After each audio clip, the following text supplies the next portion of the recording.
Como humanos, naturalmente nos interesamos en la vida de otros. Nos fascina cómo otros se ven, actúan, hablan y viven. No hay nada de malo en eso. El asunto se vuelve un problema solo cuando nos fastidia la forma en que Dios hizo a otros y rechazamos inconformes cómo Dios nos hizo y empezamos a envidiar lo que otros poseen.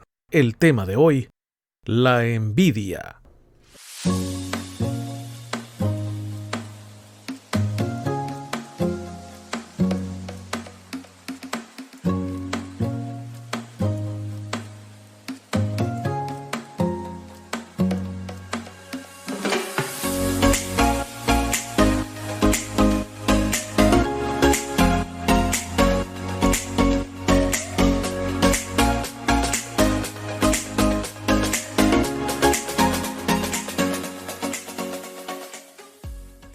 Comencemos por definir qué es la envidia.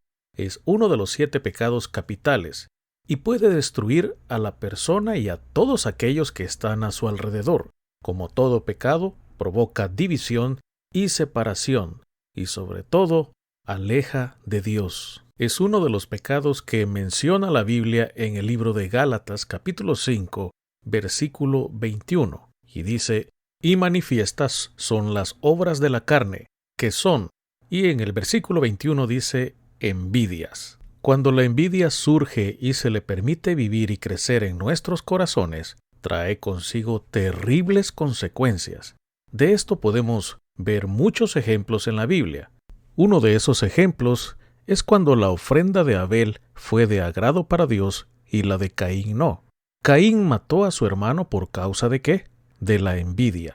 Usted lo puede leer en Génesis capítulo 4, versículo de 3 al 8. Cuando Coré tuvo envidia de Moisés, por ejemplo, la tierra se abrió y lo tragó. Eso lo encuentra en Números capítulo 16. Cuando Saúl dejó entrar envidia acerca de David en su corazón, fue asesinado en la batalla. También lo encuentra en 1 de Samuel capítulo 18. Aún Jesús fue asesinado por los líderes religiosos de aquellos tiempos porque lo envidiaban.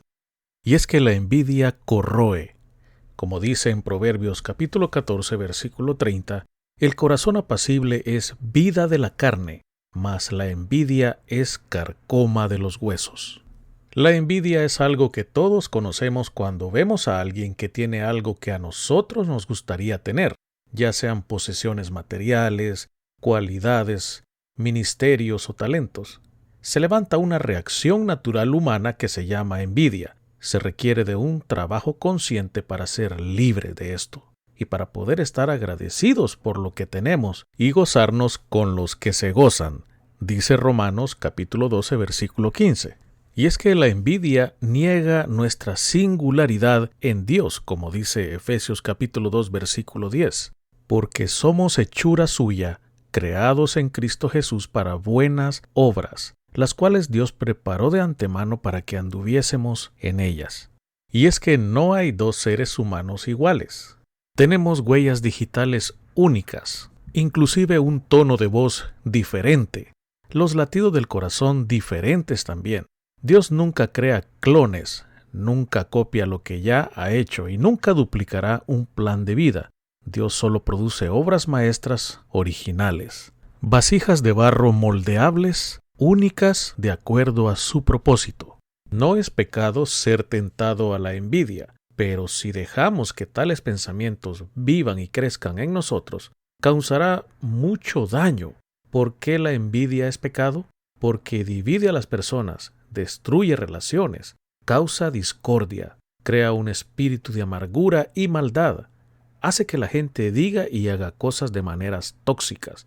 Tener envidia es claramente un pecado y está definido como tal en la palabra de Dios, porque donde hay celos y contención, allí hay perturbación y toda obra perversa, dice Santiago capítulo 3, versículo 16. De manera que mi hermano, mi hermana, mi amigo que me escucha, esto de la envidia comienza desde el principio de los tiempos. Por eso Satanás fue echado y desterrado del cielo. Él quería ser como Dios. El libro de Job nos dice que, al menos por un tiempo, Satanás aún tenía acceso al cielo y al trono de Dios. Un día vinieron a presentarse delante de Jehová los hijos de Dios, entre los cuales vino también Satanás. Y dijo Jehová a Satanás: ¿De dónde vienes? Respondiendo Satanás a Jehová dijo: de rodear la tierra y de andar por ella. Lo podemos encontrar en Job capítulo 1 versículos 6 al 7. Aparentemente en ese tiempo, Satanás aún se movía libremente entre el cielo y la tierra, hablando directamente con Dios y respondiendo por sus actividades. ¿Por qué cayó Satanás del cielo? Satanás cayó por su envidia. Él deseaba ser Dios, no un siervo de Dios. Nótese las muchas declaraciones referentes al yo que se mencionan en Isaías capítulo 14, versículo 12 al 15. Describe a Satanás como un ángel increíblemente hermoso. Parece ser que Satanás era el más alto de los ángeles, el querubín ungido, la más hermosa de todas las creaciones de Dios, pero él no estuvo contento con su posición. En cambio, Satanás deseaba ser Dios, para esencialmente quitar a Dios de su trono y tomar el control del universo.